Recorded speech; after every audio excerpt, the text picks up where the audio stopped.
Grabe. Ginagamit nyo ang resources ng Pilipinas para lang maprotektahan yan si Lisa Tanas niyang hayop kayo.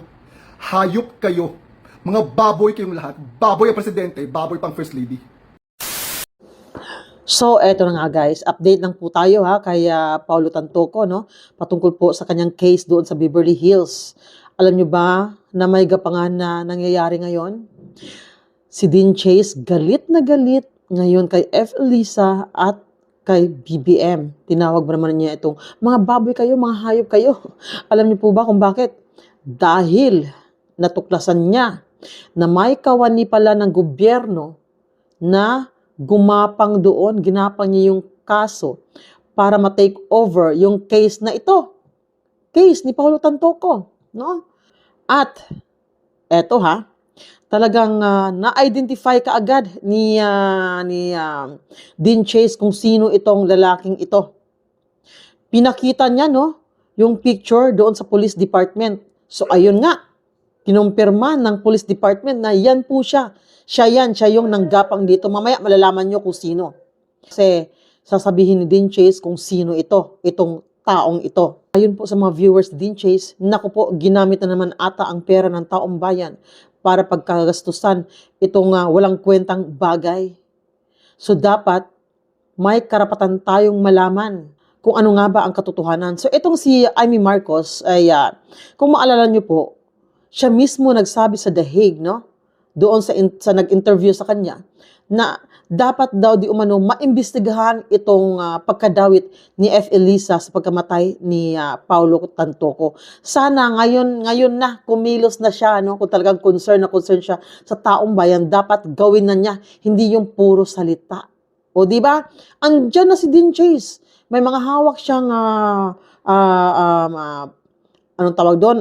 Record, no? Mula sa may mga hawak siyang legit na record sa pangyayaring ito mula police department sa Beverly Hills. Dapat gawin na ni Amy Marcos, hindi puro salita lang. So ito yung video, panuorin po natin at malalaman nyo rito kung sino nga ba ang taong ito. So ito, panuorin po natin. Po sa ating lahat, isa po itong major update po sa kaso ni Paulo Tantoco.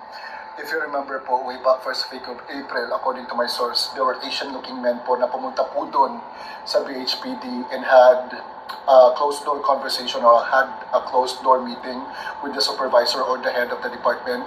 And almost an hour po na meeting po doon, that was when they announced that the case was going to be superseded and will be handed down to a higher investigative team. And I believe it was around the same time na nilimit na po nila mag-release po ng any information about what's going on with the case.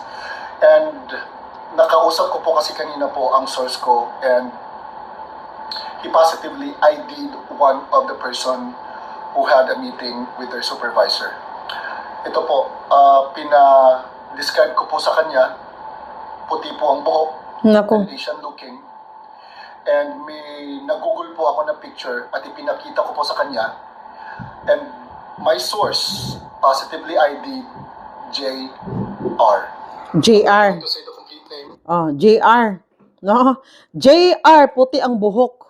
At kinumpirma pa daw itong identity na ito doon sa kanyang source mismo. No? So, sino kaya itong JR na ito? Sino kaya itong JR na ito? Sige nga, ipakita ko nga sa inyo ito ha. Ipakita ko sa inyo kung sino itong JR na ito, hulaan natin. JR. Puti ang buhok. JR ha, puti ang buhok. Hindi kaya si John Vic Rimula? Yan, puti daw ang buhok eh. John Vic Rimula. Oh, puti ang buhok. Pero may isa pang JR eh. Si Jesus Crispin Rimula. Oh, pumili kayo sa tatlo kung sino sa kanila kasi may isa pa dito eh. Okay, ito. Itong isa naman, si Jose Manuel Romualdez. Oh, hulaan nyo sino sa kanilang tatlo ang nanggapang doon sa Beverly Hills Police Department para i-retake ang kaso ni Paulo Tantoco nang sa ganon ay ma-stop na ang isyong ito at malinis na ang pangalan ni Liza Marcos. Sino sa kanila? Si John Vic Rimula, si Jesus Rimula, or si Jose Manuel Romualdez. Saan nga ba si Jose Manuel Romualdez ngayon? Kanino ba siya nagtatrabaho? Nasa US ba siya nagtrabaho or dito sa Pinas? Sino nga ba si Jose Manuel Romualdez? Ayan. Hulaan nyo lang kung sino sa kanilang tatlo. Alam ko, matatalino kayo. Malalaman at malalaman nyo kung sino yan. Basta puti daw ang buhok. I'm not going to say the complete name because I'm not allowed to.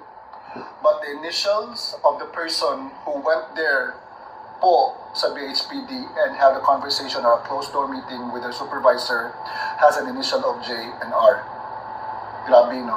J and R. Gobyerno mismo ang pumunta doon. Ang kakapal talaga ng mga mukha nyo.